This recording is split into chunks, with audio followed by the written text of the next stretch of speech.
Baik, selamat malam Bapak Ibu Saudara yang terkasih dalam nama Yesus Kristus. Kembali lagi kita pada malam hari ini belajar mengenai firman Tuhan dengan judul Kenali Dia Melalui Dia Menjadi Manusia. Tapi sebelum kita lanjut, mari kita bersatu dalam doa. Bapa di sorga, Bapa yang baik, terima kasih Tuhan buat segala penyertaan-Mu. Pada malam hari ini kami akan melanjutkan eh, KKR kami, kiranya Engkau memberkati acara ini dari awal pertengahan hingga akhir. Dalam nama Yesus kami berdoa dan mengucap syukur. Amin. Bapak Ibu Saudara yang terkasih dalam nama Yesus Kristus, ketika kita ingin mengenali seseorang, pasti kita melihat apa yang istimewa dari diri orang tersebut. Sama seperti Tuhan Yesus, kita sebagai orang Kristen harus mengenali Dia yang adalah Tuhan kita. Ada satu cara agar kita bisa mengenali Tuhan, yaitu melalui Dia menjadi manusia.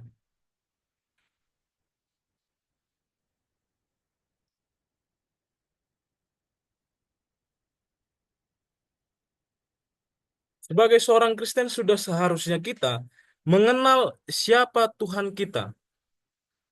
Dan ada beberapa cara agar kita dapat mengenal Tuhan yang kita imani. Yang pertama ada mengenal Yesus melalui pekerjaannya. Kita tahu bahwa Yesus ini memiliki banyak pekerjaan di dunia ini. Salah satunya adalah bagaimana Yesus melakukan pelayanan penyembuhan. Di dalam Matius 9 ayat 35 diceritakan Tuhan menyembuhkan orang yang sakit. Ini menunjukkan bahwa Yesus itu memiliki hati yang penuh belas kasihan. Lalu Tuhan juga mempunyai pekerjaan yaitu pengajaran. Yesus mengajarkan tentang kasih, kerajaan Allah, dan kerendahan hati di dalam Matius 5 sampai Matius yang ketujuh. Nah, di sini terlihat bahwa Yesus ini memiliki eh, rasa peduli kepada hati manusia dan bukan cuma tindakan luarnya saja. Lalu pekerjaan yang paling mulia yang dilakukan Yesus adalah mengorbankan dirinya di kayu salib. Di dalam Yohanes 3 ayat 16, ayat yang sudah familiar kita dengar, dikatakan di sana bahwa Yesus menyerahkan dirinya untuk menebus dosa dunia. Nah, ini memperlihatkan bahwa Yesus itu mempunyai kasih yang rela berkorban. Bapak Ibu, kalau kita melihat di dalam kehidupan kita sebagai manusia, jarang kita ketemui orang yang mau berkorban demi orang lain. Jarang kita ketemui ada orang yang merelakan dirinya hanya untuk eh, orang lain. Tetapi kita harus mengetahui bahwa kita punya Tuhan yang rela menyerahkan dirinya untuk menebus dosa kita. Bayangkan, kita yang berdosa tetapi Tuhan yang menebus dosa kita. Ini adalah salah satu cara untuk kita dapat mengenali siapa Yesus itu sebenarnya. Lalu kita juga bisa mengenal Yesus melalui kesehariannya. Bagaimana keseharian Yesus itu adalah kehidupannya yang sederhana di dalam Lukas 2 ayat 7, lalu hubungan pribadinya di dalam Markus 3 ayat 14, lalu kehidupan doa Yesus di dalam Markus 1 ayat 35, dan kepedulian dalam hal kecil. Keempat cara ini juga bisa eh, kita kenal bagaimana Yesus itu di dalam kesehariannya. Bagaimana Yesus itu melakukan pelayanan setiap ke gereja-gereja. Bagaimana Yesus itu menghidupi kehidupan yang sederhana. Kita harus mengenal Yesus dengan cara kesehariannya. Lalu kita juga bisa mengenal Yesus melalui perbuatannya. Yang pertama, mengasihi tanpa pilih kasih. Bapak Ibu, perlu kita ketahui bahwa Yesus Kristus ini tidak memilih-milih orang yang ingin dia kasihi. Setiap orang yang datang kepadanya pasti dia kasihi. Tidak seperti kita sebagai seorang manusia. Pasti kita mempunyai kasih, tetapi terkadang kasih kita itu hanya berfokus pada satu orang saja. Saya mengasihi ini, tetapi terkadang kita lupa untuk mengasihi orang lain.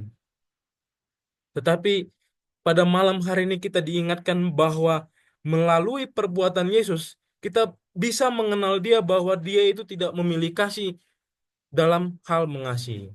Lalu yang kedua, menyembuhkan dengan belas kasihan. Di dalam Matius 14 ayat 14. Sering sekali kita melihat bahwa orang yang ingin yang membantu sesama, tetapi terkadang mengharapkan imbalan, mengharapkan timbal balik.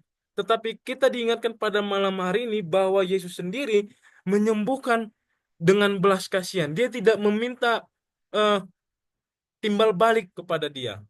Dia menyembuhkan dengan rasa yang tulus.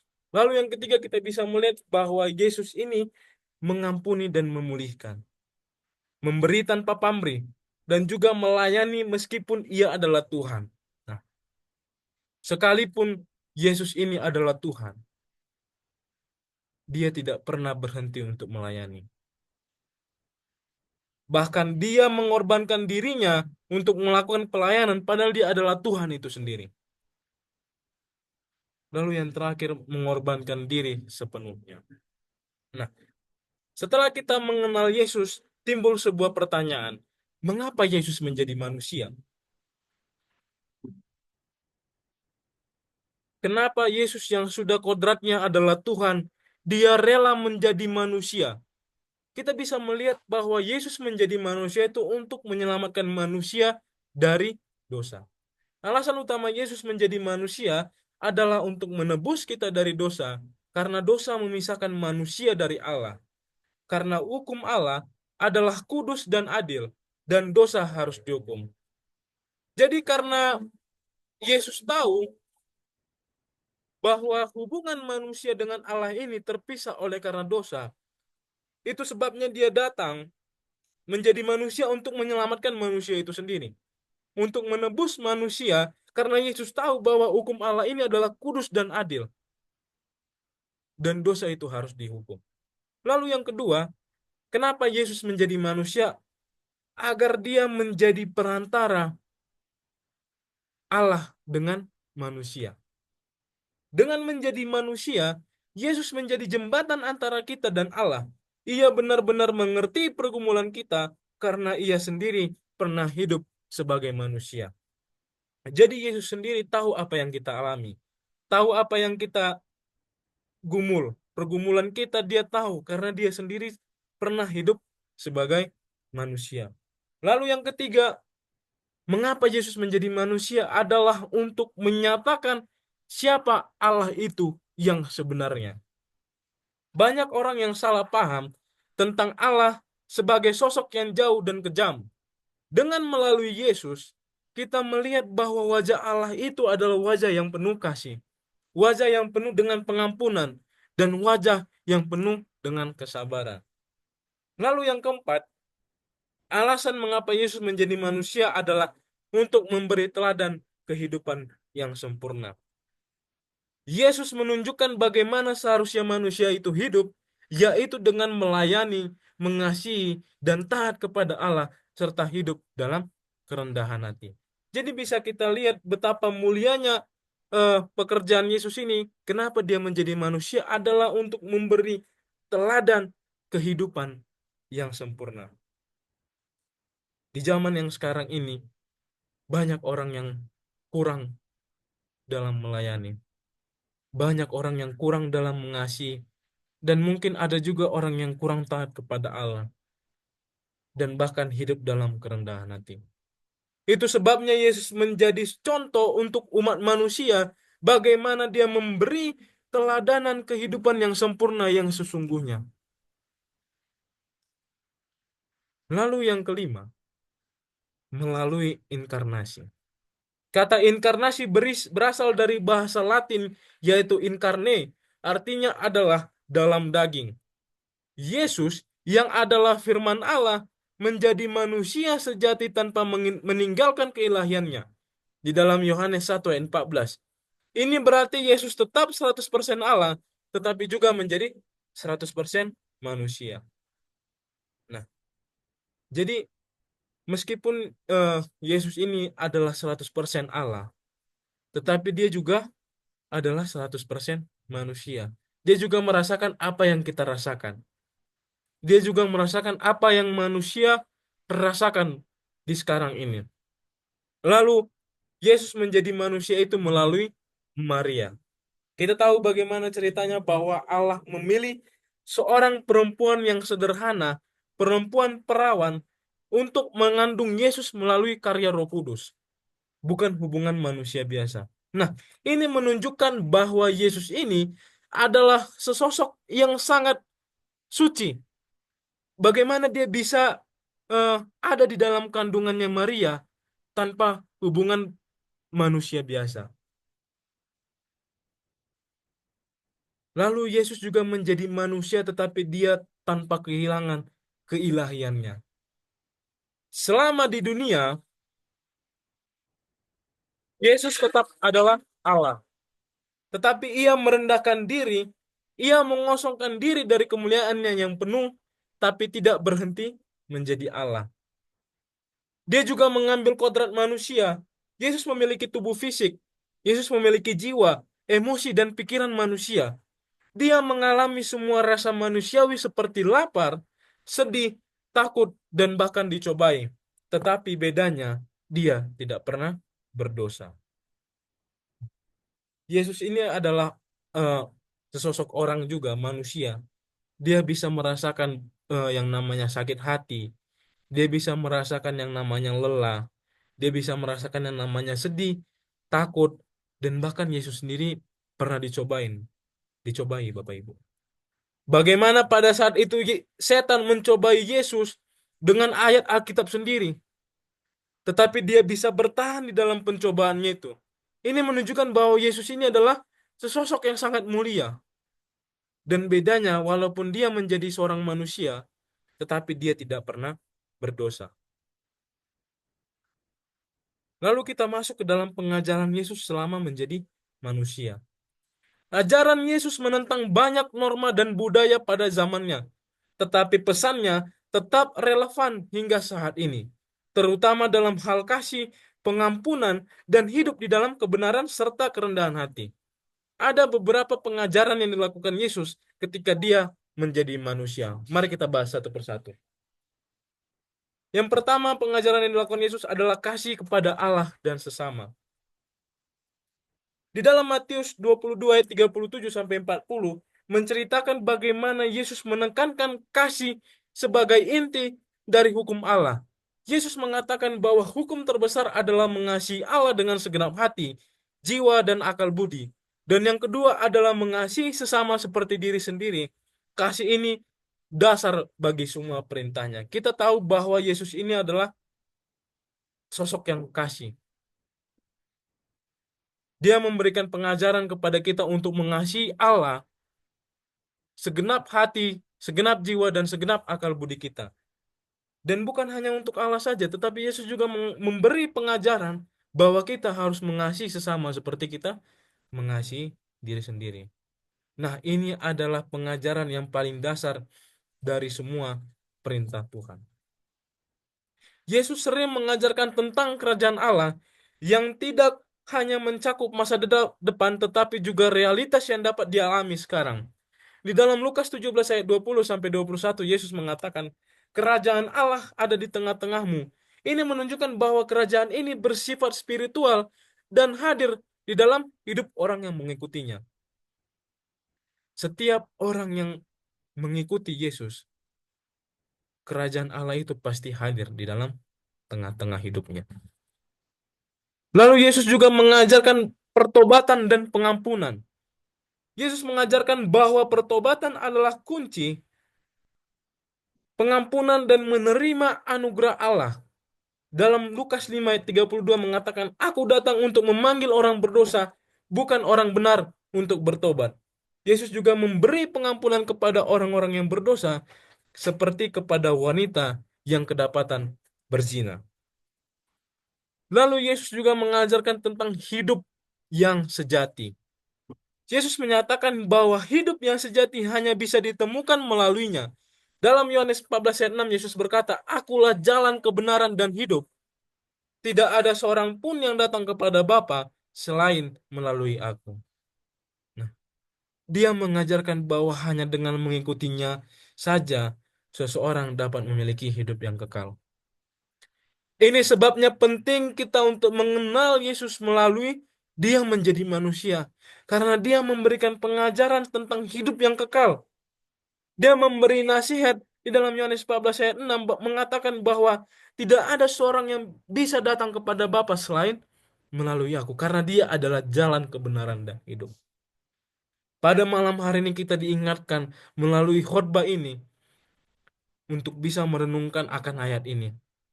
Kita harus mengenal Yesus, kita harus mengenal Dia melalui apa yang telah Dia kerjakan di dalam dunia ini. Meskipun Yesus ini adalah seorang yang maha kuasa, tetapi Dia juga mengajarkan melayani dan juga menjadi pembawa damai. Yesus menekankan pentingnya melayani orang lain. Di dalam Markus 10 ayat 45 Dia mengatakan, Anak manusia datang bukan untuk dilayani, melainkan untuk melayani dan memberi nyawanya sebagai tebusan bagi banyak orang. Di dalam kehidupan kita sebagai seorang manusia, Bapak Ibu, sering sekali kita merasa eh, kita harus dilayani. Sering sekali kita oleh karena power yang kita miliki, oleh karena jabatan yang kita miliki, kita merasa bahwa kita layak untuk dilayani. Pada malam hari ini kita diingatkan bahwa Yesus saja yang sudah menjadi maha kuasa, Dia datang bukan untuk dilayani, tetapi untuk melayani. Dan Dia juga mengajarkan bahwa pentingnya menjadi pembawa damai, seperti yang terlihat dalam Matius 5 ayat 9. Berbahagialah orang yang membawa damai, karena mereka akan disebut anak-anak Allah. Jadi kalau kita memutuskan diri kita untuk mengikuti Yesus, kita harus siap menjadi pembawa damai. Kita harus bisa mempengaruhi sekeliling kita oleh karena kita adalah seorang yang membawa damai, bukan membawa bencana.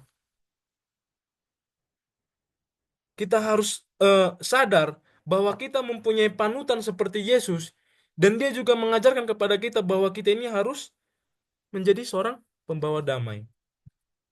Nah, Yesus juga mengajar tentang berdoa. Yesus mengajarkan bahwa pentingnya berdoa dengan tulus dan penuh dengan iman. Di dalam Matius 6 ayat 9 sampai 13, Dia memberikan contoh doa yang dikenal sebagai doa Bapa kami, yang mengajarkan bagaimana hubungan yang intim dengan Allah Bapa dan kepercayaan pada penyediaannya. Sering sekali kita, Bapak Ibu, ketika kita berdoa, kita hanya melakukan rutinitas saja. Ketika kita di dalam masa terpuruk, kita berdoa. Tapi kita lepas dari masa masa terpuruk ini, kita lupa untuk berdoa. Sering pernah pun kita berdoa, tetapi sering tidak tulus dan tidak penuh dengan iman. Pelajaran ini mengingatkan kepada kita bahwa pentingnya berdoa dengan hati yang tulus dan dengan iman yang penuh. Bahkan Yesus sendiri saja, Dia tetap berdoa kepada Bapanya yang tertulis dalam Matius 6 ayat 9 sampai 13 yang dikenal dengan doa Bapa kami. Ini menunjukkan bahwa Dia itu mengajarkan betapa pentingnya hubungan yang intim dengan Allah dan kepercayaan kepada apa yang akan disediakan oleh Yesus. Lalu pengajaran yang selanjutnya yaitu mengampuni musuh. Yesus mengajarkan bahwa kita harus mengasihi dan mengampuni musuh kita. Di dalam Matius 5 ayat 44 Dia mengatakan, "Tetapi aku berkata kepadamu, kasihilah musuhmu dan berdoalah bagi mereka yang menganiaya kamu." Kalau kita melihat dalam kehidupan manusia, kita mempunyai seorang musuh, sulit rasanya bagi diri kita ini untuk berdoa kepada musuh kita. Dan itu adalah hal yang wajar Bapak Ibu kita sebagai seorang manusia. Tetapi Yesus mengingatkan kita dalam Matius 5 ayat 44 ini, kasihilah musuhmu. Tidak cukup hanya mengasihi Bapak Ibu, tetapi Tuhan juga meminta kita agar berdoa bagi mereka yang menganiaya kamu. Bagaimana Tuhan menginginkan kita sekalipun kita dianiaya, tetapi kita tetap berdoa kepada mereka yang menganiaya kita.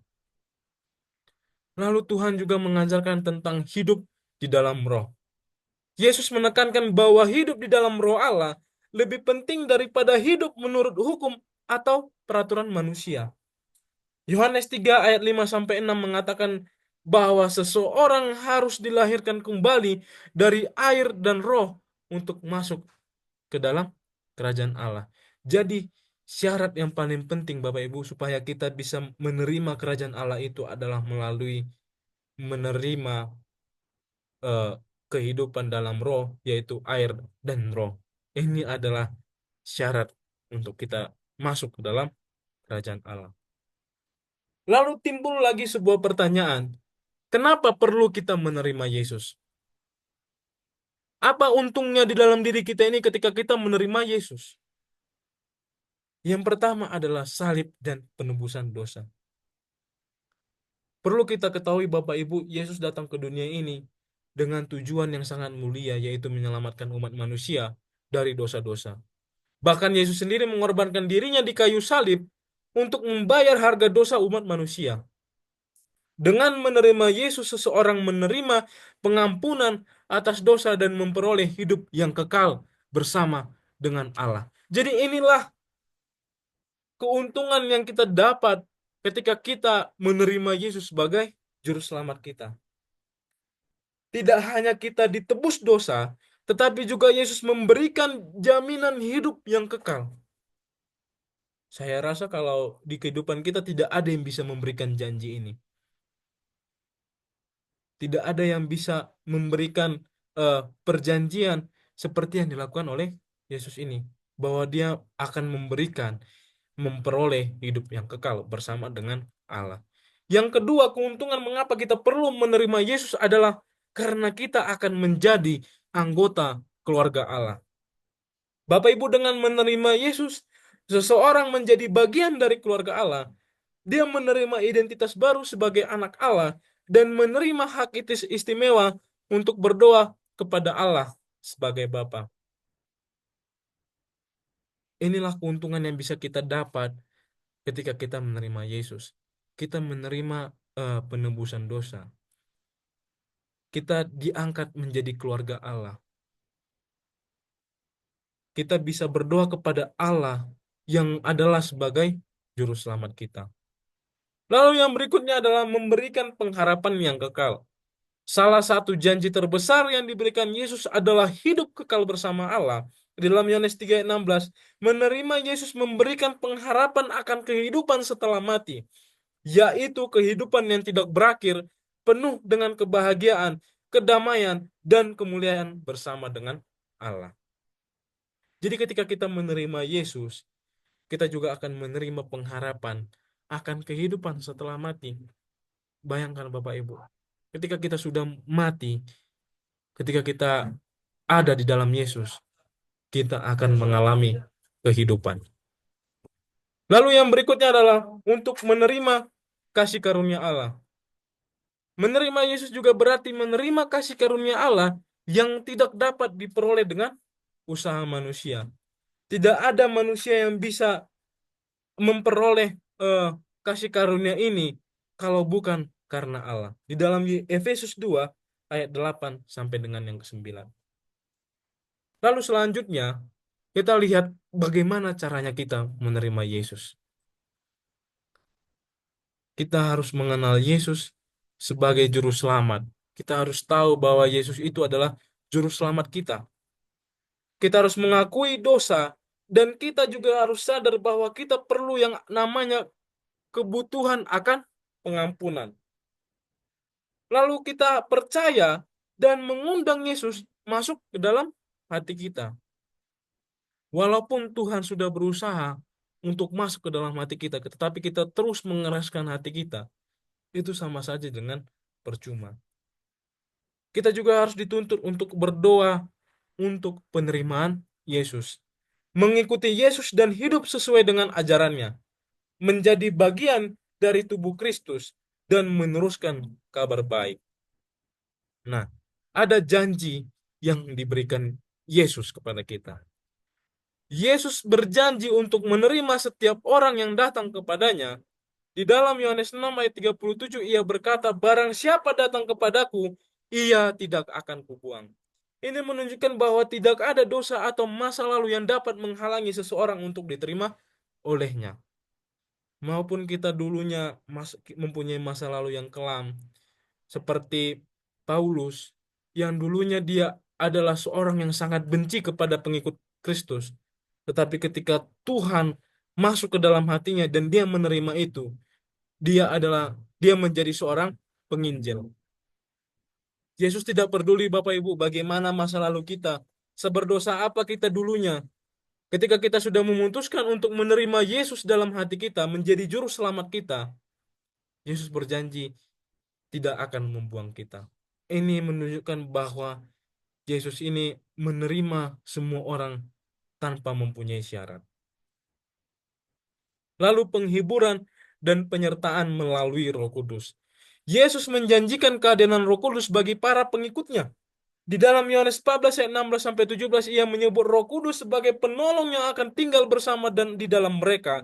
Roh Kudus berfungsi sebagai penghibur, penasihat, dan panutan di dalam kebenaran. Kita tidak bisa langsung berkomunikasi kepada Tuhan. Tetapi kita mempunyai Roh Kudus dalam hati kita untuk menasihati kita, untuk menuntun kita di dalam hidup yang benar. Dan ketika kita bersedih, ada Roh Kudus yang berfungsi sebagai penghibur. Dan Yesus juga memberikan damai sejahtera. Yesus menawarkan damai sejahtera yang berbeda dari yang diberikan oleh dunia. Di dalam Yohanes 14 ayat 27 ia berkata, damai sejahtera ku tinggalkan bagimu, damai sejahtera ku berikan kepadamu. Selain itu dalam Yohanes 15 ayat 11 juga mengatakan bahwa sukacitanya akan tinggal di dalam para pengikutnya, sehingga sukacita mereka menjadi penuh. Setelah kita melihat janji-janji Yesus, inilah janji yang paling kena di hati kita. Bagaimana ketika kita uh, memberikan hidup kita kepada Yesus, Dia menawarkan damai sejahtera. Bukan hanya sekedar damai sejahtera, tetapi damai sejahtera yang diberikan Yesus ini adalah berbeda dari apa yang dunia berikan. Mungkin kita bisa enak di dalam dunia kita yang sekarang yang penuh dengan damai sejahtera, tetapi lebih dari situ, Yesus memberikan damai sejahteranya. Yesus memberikan sukacitanya supaya sukacita kita menjadi penuh. Lalu kedatangannya yang kedua kali untuk menjemput pengikutnya. Yesus berjanji akan datang kembali untuk membawa pengikutnya ke tempat yang telah ia sediakan. Ia mengatakan bahwa ia pergi untuk menyediakan tempat dan akan kembali untuk membawa mereka agar berada bersamanya selamanya. Lalu penyertaan hingga akhir zaman. Yesus menjanjikan bahwa ia akan menyertai para pengikutnya sampai akhir zaman. Di dalam Matius 28 ayat 20 ia berkata, dan ketahuilah aku menyertai engkau senantiasa sampai kepada akhir zaman. Betapa nikmatnya Bapak Ibu ketika kita menerima Yesus sebagai juru selamat kita. Sudah kita dikasih damai sejahtera, kita diampuni dosanya. Dan dia juga berjanji akan datang untuk menjemput pengikutnya. Tidak cukup sampai di situ. Yesus juga berjanji bahwa dia akan menyertai kita hingga akhir zaman. Tibalah kita pada kesimpulan Bapak Ibu. Yesus menjadi manusia untuk menyelamatkan kita dari dosa. Menjadi seorang perantara antara Allah dan manusia. Dan juga menyatakan karakter Allah yang sejati. Serta memberi teladan kehidupan yang sempurna. Sepanjang kehidupannya di dunia ini, Yesus banyak mengajarkan tentang kasih kepada Allah dan kepada sesama. Firman Tuhan pada malam hari ini mengingatkan kita bagaimana kita harus mengenali Yesus itu. Bagaimana kita harus tahu siapa Yesus itu sesungguhnya. Sebelum khotbah ini saya akhiri, saya ingin memberikan kutipan Roh Nubuat di dalam Steps to Christ halaman 14 mengatakan bahwa Kristus memandang kepada kita dengan kasih yang lebih lembut daripada kasih seorang ibu kepada anaknya. Kasihnya tidak dapat diukur dan tidak berubah. Ia menanggung semua dosa kita, kesedihan kita, dan pencobaan kita, dan ia juga mengasihi kita dengan kasih yang kekal. Demikianlah firman Tuhan pada malam hari ini yang bisa saya sampaikan. Kiranya melalui firman Tuhan ini boleh mengangkat iman kerohanian kita lebih dekat lagi kepada Tuhan, lebih mengenal lagi siapa Tuhan itu yang sesungguhnya. Tuhan Yesus memberkati. Kita tutup dalam doa. Bapa di sorga, kami sudah menyelesaikan rangkaian ibadah kami.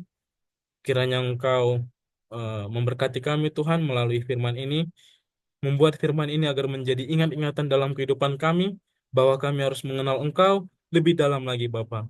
Ampunilah kami akan segala dosa dan kesalahan yang kami perbuat. Di dalam nama Yesus kami berdoa dan mengucap syukur. Amin.